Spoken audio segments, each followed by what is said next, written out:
know it's been a little bit of a rocky season. You talked a lot about having the bad luck, but you're having speed, so what can you control in this one heading in? Yeah, I think our cars have been super fast this year, so that's one thing that has me excited going to the racetrack every week and trying to keep the confidence up. You know, you get beat down. We've wrecked in like 17 races this year, so it's kind of sucked, but this is an awesome track, Indianapolis Motor Speedway. It's a lot of history here. We finished in the top 10 here last year, so looking forward to today. And we're kind of mid-pack right now, so I feel like our car was really good in practice and super excited for it today. You've talked a lot about having a younger team and how that helps in the room when you're having these conversations, but when you're dealing with this kind of adversity, how does it bring you guys together, and what can you say about where they're at, overcoming it, trying to keep a positive mindset each week?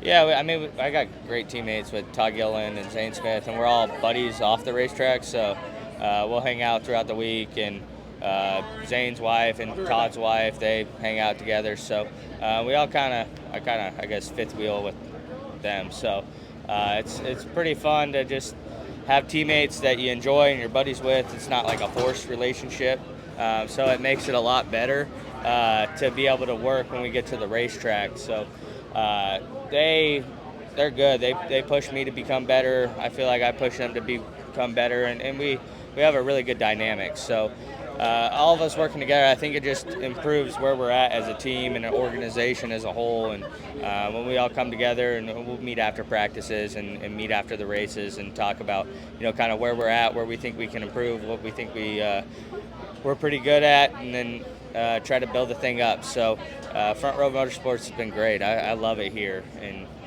excited. Hopefully could stay here for a long time in my career. Yeah, and when you're sitting 33 in points, but you are having this, like, does it shake things up a bit? I mean, you want to play a little bit, aggressive just because it's do or die, win it, so you can get into the playoff. But then you have this little stigma of like, man, this luck that I'm having. Has it changed your perspective on the track?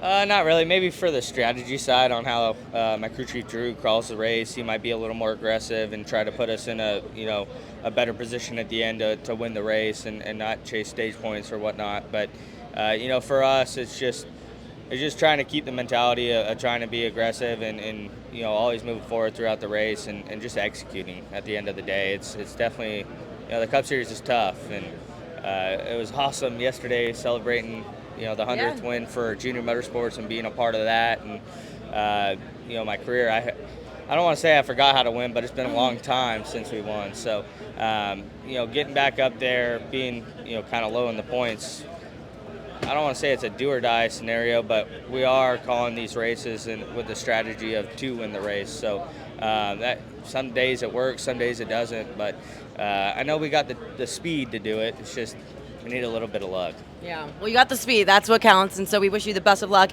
here heading into the Brickyard. Noah, thank you so much. I appreciate it. Thank you. Yeah, good stuff. Thank you. Appreciate it. Marshall, great to see you here. We're down in the pits. This is where I feel most comfortable with the football connection. And I usually like to guess which position each pit crew guy played in football, but we did kind of give it away. You know James Laurinaitis, linebackers coach at Ohio State. I do, yeah, big-time guy. Great guy, by the way. Shout out to James.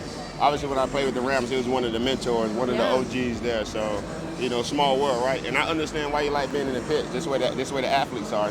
We were talking about that last night. I'm like, save it. I want to talk to you down in the pits on camera. But what do you need to be successful here? I mean, everyone is an athlete, but I've seen scouts there for pit crew at pro days. So what are they looking for? Well, you talking about doing the impossible task. We're trying to change 4 tires, full tank of fuel. We're trying to do that in 8 seconds. And how you do that, you go get the top-notch athlete. But not only get a top-notch athlete, but you got to have IQ as well. By me being a jackman, I'm like the quarterback. So that it starts with me and it ends with me. So just having the IQ and understanding when the car should come up and when it should come down, making sure everybody doing their job fast, but make sure they do it precisely. And if you're able to do that with your 5 team, with your chemistry, you'll be successful in the pits. So what's the key to good communication? I mean, it's like 9 seconds of what you guys are doing down here, and you're training all year round for those 9 seconds each week. So what's the key to communication? It ain't the key to communication, but repetition, doing it over and over and over. So when like my changes, I don't have to hear or I don't have to see, but I can hear. By doing it over and over, I know the sound of it and understanding the sound. And if it sound right, that means we right and we moving at a fast What is that sound? The sound clickety is, click. It ain't a click. Hey, A thud. Or vroom, vroom.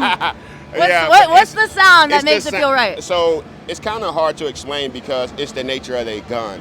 So whatever gun they have, it make a different type of sound, whether if it's on, whether if it's off, whether if it's tight, whether if it's not. So me understanding that, because I gotta understand it, because if I drop the jack and if it's not on, that's how you can go flying on pit road, then we're gonna get suspended for a couple of weeks. So a lot of it lays in our hands. Yeah, it's pretty technical. I was wondering if there's any code words you guys are using, like, you know, like you said, you're the quarterback. Are you set hut, like any play calls you're calling? Nah, we just gotta execute whatever the crew chiefs tell us. So the crew chiefs be on top of the box, and whenever the car come in, he say he want X, Y, and Z, and we complete that to the T. All right. Well, if we were to do it like right now on the fly, if we were gonna do a quarterback play call in the pits, what would it be? Like a 6:42, zoom, zoom, set, tire. Like what's the? Nah, if we had an emergency stop, he was like, "We coming in, fellas, 4 tires and fuel." And with these guys, because we all mic'd up, so you'll see everybody moving at 100 miles per hour waiting for that guy to come in and do a pit stop. But we all mic'd up during the race, so whenever he made that call, all us ready and in tune. I love when they're mic'd up out on the field, but here in the pits, who's the most vocal? I mean, it's pretty serious out on the track, but I mean, you guys, I mean, you guys are laughing back here behind the scenes, so what's your radio like? Well, our group is very, very, very vocal. We're probably one of the most vocal teams on pit road. Obviously, you'll see, we're probably one of the only teams that throw the football around. That's just because we're comfortable. But when it comes to the most vocal person, it's definitely Austin Holland, man. We can't get that guy to shut up during the race. It's great, though. And I hear, so let's say there's fill-ins. You guys do this year-round. I feel like there's so much people don't know about pit crew.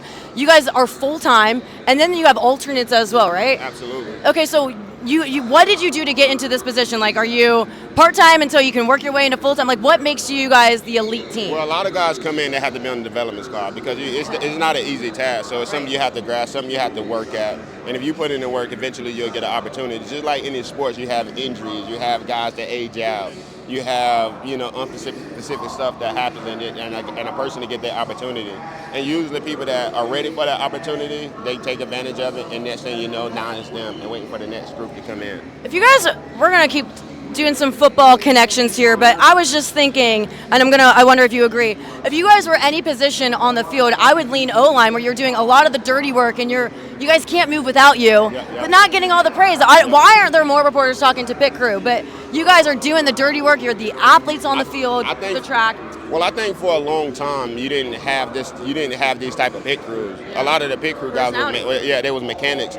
But now you're starting to see these big time athletes come in the pit crew. Now you're starting to see more, like you reported me. So each week you're starting to see more and more people like understanding about the pit crew. I just got off Draymond Green podcast last week and we was talking about the same thing. Love that, love that. Yeah, actually a video just went viral with ESPN and Bleacher Report with me on it, being a pit crew guy. So now that you're having all these athletes, you're starting to see more and more. And we're starting to get a little praise. I don't think we'll ever have much praise as the drivers, but people starting to understand who we are though. I'll be on a mission. We are going to be interviewing pit crew every single week as of now. And you guys are the facey ones on the track. Like, okay, so is there a difference with each driver you work with? Have you ever get nitty-gritty with me? Are there some that are a little bit of a headache, some that are easier? Like, is there a certain guy that the whole pit crew is like, yeah, we want to pit for him? I just think when you're assigned to a team, you're gonna go to war with that guy. I don't think you look at it any other. I don't want to pit with that guy. Hey, this the guy who I'm gonna pit for, and you know I'm gonna go to war with you. Win, lose, or draw. We're at the fight. We're at the fight to the green flag at the end. What if there was like a draft and then you could make trades? I mean, you guys are with Trackhouse, but you're here with Colic this week. So, was this a trade deal, or you guys like how does it work?